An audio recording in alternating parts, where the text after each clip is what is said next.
What's up, everybody? Trinity here. Welcome back to the Second Street Marvel for today's comic book pull list and reviews, where I'm going to get in and review some of the comic books that I brought home from my local comic book shop this week. Now, before we get into all this, make sure that you give this video a thumbs up, you're subscribed, and all of that good stuff. Especially make sure that you're subscribed, have those bell notifications on, because as soon as we hit 2,000 subscribers here on the channel, which as of the recording of this video, we're about 100 away from, I am going to be giving away 2 copies of Radio Apocalypse issue number 1. Now, this particular giveaway, you're thinking like, oh, I've already got a copy of that. Well, I've got these 2 copies right here given to us by our friends over at Horizon Comics to give away to you lovely ladies and gentlemen, or whoever wins this. Maybe you're not either one of those. But we got Radio Apocalypse issue number 1. This is the Horizon Comics exclusive, done by artist Brian Lopez, and we've got one here. This is the trade dress, and one that is the Virgin variant of this as well. I will leave links pinned in the comments section where you can go to Horizon Comics and you can buy this yourself, or you can even go follow the artist and even the comic book shop and check out all of their services. If you don't have a local comic book shop near you, you can start a pull list there and they can mail it to you. The folks over at Horizon Comics are absolutely great. I recently went into a couple of local comic book shops here in my area. I guess kind of the greater Los Angeles area. In case you guys don't know, I am an ambassador for Aftershock Comics, so I get to go in and visit a lot of great local comic book shops. And one of the shops I was at a few weeks ago, Enjoy Games and Comics, they have a little comic shop there, and I picked up a copy of Happy Heel issue number 1 there a while back from writer Rick Duick. But I was in there just recently, and they had this I didn't pick up last time, which this is just like the little ash can of this as well, and it even has like the store logo there on the back and everything. So I went ahead, I seen this, I was like, oh, cool. So I picked that up while I was there. Since I didn't see that one, I picked up the actual issue when I was there not too long ago. I also stopped by Galaxy of Comics, also in the Van Nuys area, and I picked up a couple of things. Like, one of the things I didn't have was Wellsville by this is on Bad Idea Comics, and I'd never got this one. This is like one of the only books that I didn't have on Bad Idea, aside from those couple of gimmicky ones that you gotta mail off pins or buttons or stickers or whatever, and then you got the mail-in thing and all that stuff. I don't do none of that. I don't know, like, hey, it's cool, Hey, if anybody got the hookup on those, let me know. Dinesh, if you're out there listening, get at me, bro. I'm just kidding. You got, like, I know. You're like, oh, well, if we just gave away comics to everybody who was one of our fans, we wouldn't be in business. But I went ahead and picked this up. This is one of the books that they have had in their shops, in the shops that have been approved, that I haven't had. I've got all the other ones. I do have to pick up, you know what? I've got to go in and see the folks over at Horizon Comics, because I've got my pull list with the Bad Idea books there, so I can get that Monster Kill Squad issue number 4. That series has been really great. I've caught up on all the Bad Idea books, and I think a lot of the books they've got that they put out over there that I've read, I have absolutely enjoyed every single one of those series and issues. The quality of the books is really good. The writing is good. The art's good on the inside. Some silly, some, I don't know, just like, they're really good books. And I like them. Although, you know, I gotta say, I know some of the shops, you know, where you go into kind of feel differently about that, but a lot of them feel differently about what's going on with distribution in general right now, right? So anyway, the other book that I picked up while I was at Galaxy of Comics was this as well. This is the Epic Collections of Avengers West Coast. This is the volume 3. So now I believe I have the first 5 volumes. Is it the first 5 volumes of this one?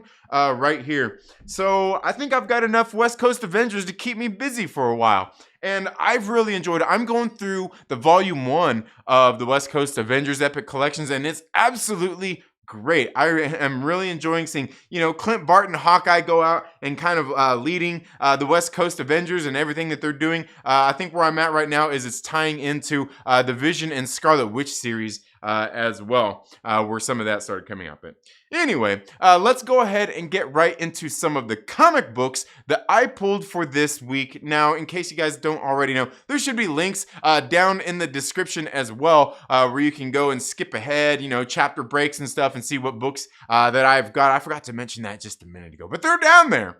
So starting right off with Aftershock Comics, and no, not just because I work for them, but because alphabetically, A is the first one, right? But we've got Maniac of New York, The Bronx is Burning, issue number 3 right here.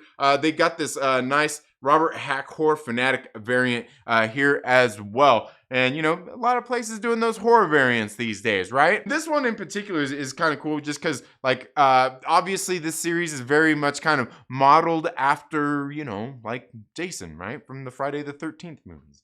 Getting here into Maniac of New York, issue number 3 of volume 2. If you've been reading the series, you're either going to be into it or you're not. Andrea Muti's art, some people may not like it. I enjoy Andrea Muti's art here as well. When we last seen Harry, he went to a school for his next killing spree, and we seen that they kind of had some protocols that they were following at the school if there was to be a situation to arise. And we seen that the principal, the dean there, had kind of called this hotline that they have because they had this organization that set up basically what to do. It's kind of like a curriculum for the teachers, for the school, in order to get kind of like this protection and everything of this organization. I can't remember the name of the organization right off the top of my head, but we see that the principal is there on the phone with the people, and they're telling him what to do. He's like, you want me to go out there and do that?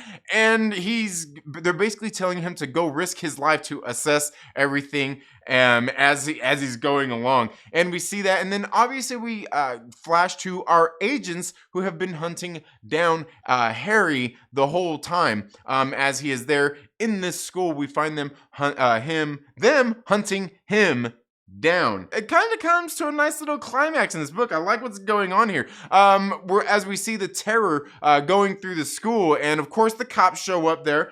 And what happens is somebody gets shot. I know, it's a little on the nose, right? We got school shooting, got a slasher there. Where is the Maniac of New York headed next? He's made a spectacle of himself on a subway. He made a spectacle of himself at the New Year's Eve party as the ball dropped. He made a spectacle of himself in these last couple of issues at a school. So what's next? I've really enjoyed this series. Maniac of New York has been very good. I'm glad to see this, them maintaining the quality of this story. Sometimes you get into some of the stories by the time they get into like a volume 2 or continue, maybe it kind of drops off a little bit. But let me know down in the comments below if you have read The Maniac of New York, The Bronx is Burning, and what you think about it. And if you've happened to read issue number 3 already, let me know your thoughts on it down in the comments below. Moving on into AWA Upshot this week. I've got a couple of books here from AWA. The first one I didn't expect to like because I'm not really into wrestling, but we've got Crimson Cage issue number 3. This book being written by John Lees. It's got art by Alex Cormack, colors by Ashley Cormack, and it is lettered by Hassan Atsmani El How. And this one is kind of, like I said, it's about wrestling, and it's following the tragedy of Macbeth, right? And just following along with that, we see these wrestlers who kind of got and made this deal with these crazy witches in the lake one night. And they're going on to fame and fortune. And here, it really continues. And we get this really cool story here in this issue with our main character. And the way that it opens up and then gets into this story, I thought was really good. And then kind of seeing the action and everything going on here between these two friends who are battling it out in the ring, which is Chuck Frenzy and the Abominable Grud. And here's some of the art that you can expect in this book.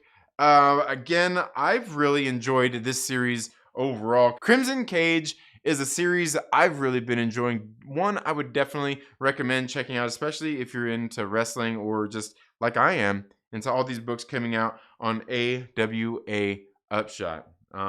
Again, let me know down in the comments below what you think about it, and I'll talk about this next one on AWA Upshot, which is Knighted, issue number 4. This is being written by Greg Hurwitz. The artist is Mark Texvenger. The colorist is Lee Lowridge, and it's lettered by And World Design. The cover colorist is Brian Reber. You might be able to see those names on there. You might be able to see those.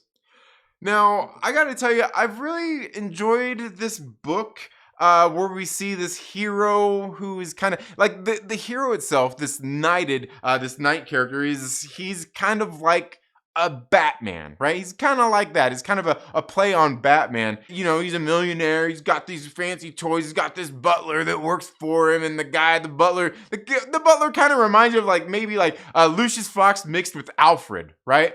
And that's kind of what we're getting here. And seeing this new hero, this new guy step into this role, because people like he killed the other original knight. I can't remember exactly what they call it, but he killed the original guy, or maybe he wasn't the original. I'm pretty sure he's the original. And he ended up having to fill his shoes because they needed somebody to still go out there and fight crime. And this guy's stepping into that role. And it's pretty cool seeing what's going on here. Now, a lot of this story is probably something like one of the characters we meet here kind of reminds me of Mr. Glass from the M. Night Shyamalan movie. From Unbreakable. And then that's what we get here in one of these characters. But then the other thing is like just this story altogether is like kind of plays on a lot of tropes and everything out there from a lot of other books that you've probably read. The one thing I kind of like that kind of gets me about this is something that kind of gets me about a lot of these things, and that's just like sometimes the tone and the humor in it, like I don't know, I feel like sometimes the sarcasm is just a little too thick and unnecessary. I don't know, man. I feel like everything has to be Michael Scott in The Office these days. Everything has to be sarcastic. Sarcasm, and it's just in so much stuff, and I feel like it's something that's not really needed all of the time. Like, there's a time and a place when you can do some of that stuff and it comes off really great. And in this book, there's just times where it's kind of like it just doesn't really play well to me. It's not terrible, and it's not like something that I don't dislike this book, but like I just noticed some of it in there sometimes. I'm kind of like, it's a little bit of a turnoff. It's a little bit of a turnoff. But I don't know. Altogether, I've been enjoying the series. Let me know down in the comments below if you have read Knighted and what you think about it. I want to know all your thoughts down in the comments below. And maybe I'm wrong. Let me know if I'm wrong. If you've read the series, like, is it just me? Is it just me? But anyway, let's move on into the last book. This is just the last book that I'm going to review here.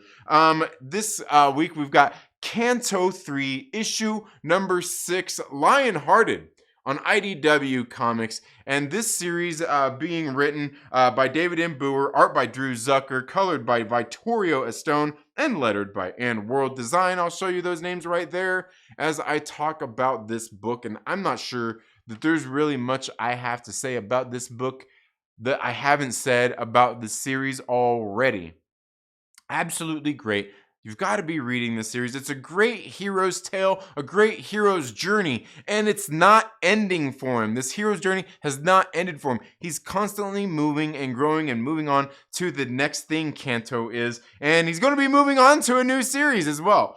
But here we've seen he's been going out trying to fight back against the Shrouded Man and trying to fight back against his people enslaved and helping other people and other creatures and cultures along the way, trying to fight back against the Shrouded Man to gain their independence, their freedom from the Shrouded Man. And the last issue, we had a lot of story told through art.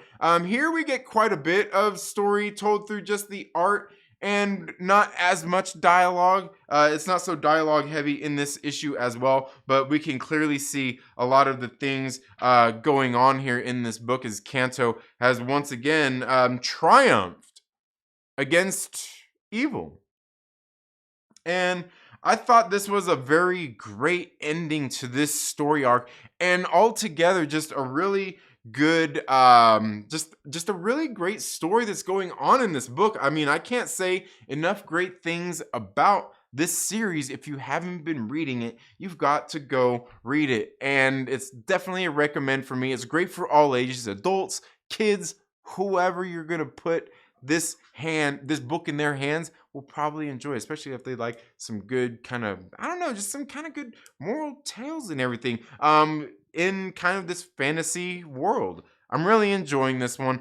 Can't wait to read Canto 4 at this point. But let me know down in the comments below if you've been reading Canto and what you think about it. And I will talk about this last book that I have here for the week. Now, I'll be honest with you guys. I don't even really want to show this book off or anything because at this point, I'm kind of done giving this company my money. Dynamite Comics, this is the Elvira, Mistress of the Dark, the classic years Omnibus. I picked this up today as well, and you can see right there, it's it's pretty thick. It's got quite a bit in it. Hard, obviously, it's like an omnibus hardcover. It does have this dust jacket on here as well, and even art on the inside and everything here.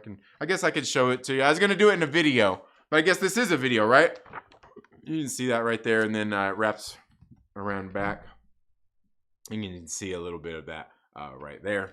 Now, I did flip through it, and most of the, it looks like all of the books and everything in here are in black and white, but I do like this book. It is definitely a very beautiful book, but definitely one of the last books that I will ever be buying from Dynamite Comics or Dynamic Forces, whatever you want to call them. No longer giving this company any of my money. That's all I've got for my comic book pull list this week, guys. Let me know down in the comments below what's on your comic book pull list and what was your favorite book that you read this week.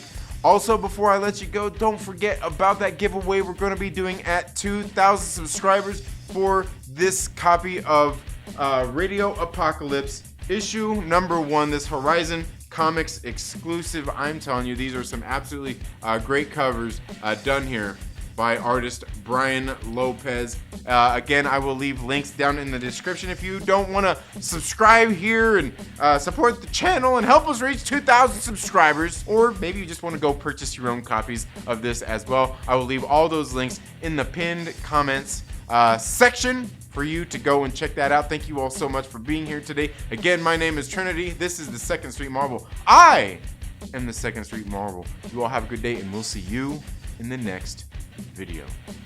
Later.